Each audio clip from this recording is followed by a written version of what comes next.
పోతున్నాయి. కేంద్ర ప్రభుత్వం ఉద్దేశపూర్వకంగా తన సాధనాల్ని వెంట పెట్టుకొని కేంద్ర ప్రభుత్వ ఏజెన్సీలను పెట్టుకొని దేశంలో చిచ్చు పెడుతున్నది అటువంటిది మేము ఎప్పటి నుంచో చెప్తున్నాం. అమిత్ షా తక్కువడు కాదు. అమిత్ షా ఈరోజు బెంగాల్లో మతోన్మాదం అంటాడు, కేరళలో మతోన్మాదం అంటాడు, ఆయనకు గుజరాత్ లో మతోన్మాదం కనపడదు, గుజరాత్ లో దారుణమైనటువంటి మారణకాండ కనపడదు, యూపీలో కనపడదు. కాబట్టి వాసుదేవన్ గారు నేను చెప్పేది ఏమిటంటే ఒక ప్రభుత్వం మీద ఆరోపణ చేసినప్పుడు బాధ్యతాయుతంగా ఉండాలా. నేను కేరళ విజయన్ గురించి నేను చెప్తున్నాను, కేరళ ప్రభుత్వం ఏ రోజు కూడా మతంతో కాంప్రమైజ్ కాలేదు.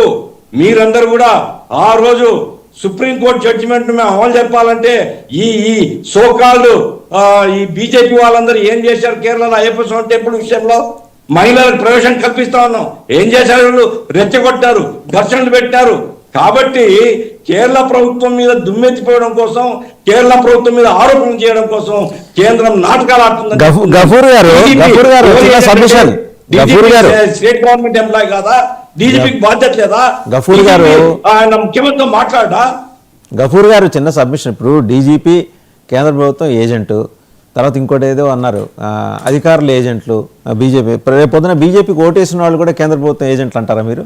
ఆ రాష్ట్రం నేను ఎందుకంటానండి, నేను చెప్పేది ఏమిటంటే కేరళలో మొత్తం చిచ్చు పెట్టేందుకు బీజేపీ సిద్ధంగా ఉంది. నేను ఏదో కేవలం గాల్లో ఆరోపణ చేయడం లేదు.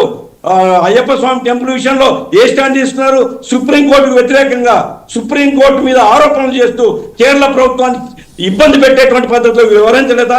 హిందూ మతం రెచ్చగొట్టలేదా? ఏంటండి ఈ డ్రామాలు? ఈరోజు నేషనల్ ఏజెన్సీ వాళ్ళు సుమోటోగా రైడ్ చేస్తున్నారు, చేయనివ్వండి, మాకేం అభ్యంతరం లేదు. అయితే ఇప్పుడు ఎన్నికలు కేరళలో కూడా వస్తున్నాయి కాబట్టి ఇప్పుడు నుంచి పొగబెట్టేందుకు రకరకాల డ్రామాలు ఆడుతున్నారు. కేంద్ర ప్రభుత్వం సిన్సియర్ గా లేదు. కేంద్ర ప్రభుత్వం ఒక మతోన్మాద ప్రభుత్వం మా దృష్టిలో. కాబట్టి కేంద్ర ప్రభుత్వం యొక్క విషయాన్ని డీజీపీ, నేను చెప్తున్నాను, డీజీపీ నిజంగా సిన్సియర్ అయితే డీజీపీ స్టేట్ గవర్నమెంట్ తో మాట్లాడదా? డీజీపీ ముఖ్యమంత్రితో మాట్లాడదా? మాట్లాడింది ఆయనకే కదా లెటర్ రాసింది. ఆయనకే ఆయన ప్రోటోకాల్ ప్రకారం పర్మిషన్ అడిగారు. What's wrong in it sir? నాకు అర్థం కాదు. సీఎం పర్మిషన్ ఎవరిని అడిగారు? కేంద్ర రాష్ట్ర ప్రభుత్వాన్ని. మీకు తెలిసింది? ఎట్లా పత్రికల్లో వచ్చింది? అంటే ఇది ఉద్దేశపూర్వకంగా ఓ ప్రభుత్వాన్ని ఇరికాడు. ఎందుకంటే వాళ్ళు సౌత్ ఇండియా మీద దండయాత్ర మొదలు పెట్టినారు. సౌత్ ఇండియాలో ఉండేటువంటి డిఎంకేను, సౌత్ ఇండియాలో ఉండేటువంటి సిపిఎం ను ఇవన్నీ లేకుండా చేయాలి ఈ ప్రభుత్వాన్ని అనేటువంటి ఒక కుట్ర జరుగుతుంది. ఇది మామూలు కుట్ర కాదండి. అందుకోసమే నేను చెప్పేది ఏమిటంటే ఒక రాష్ట్ర ప్రభుత్వం ఎన్నో ఇబ్బందులతో అక్కడ వ్యవహారం చేస్తుంది. మేము ఈ రోజు మతోన్మాదంతో కాంప్రమైజ్ కాలేదు. ముస్లిం లీగ్ ఇప్పుడు సోదరుడు ఎవరో ఉన్నారు ముస్లిం తరఫున, ముస్లిం లీగ్ తో మేము ఏ రోజు సీట్ల సర్దుబాటు చేసుకోలేదు. మేము ఖచ్చితంగా సెక్యులర్ పద్ధతిలో పోతున్నాం. కాబట్టి ఆ ప్రభుత్వం మీద ఆరోపణ చేయడం అంటే మతోన్మాదాన్ని ఎంకరేజ్ చేయడమే.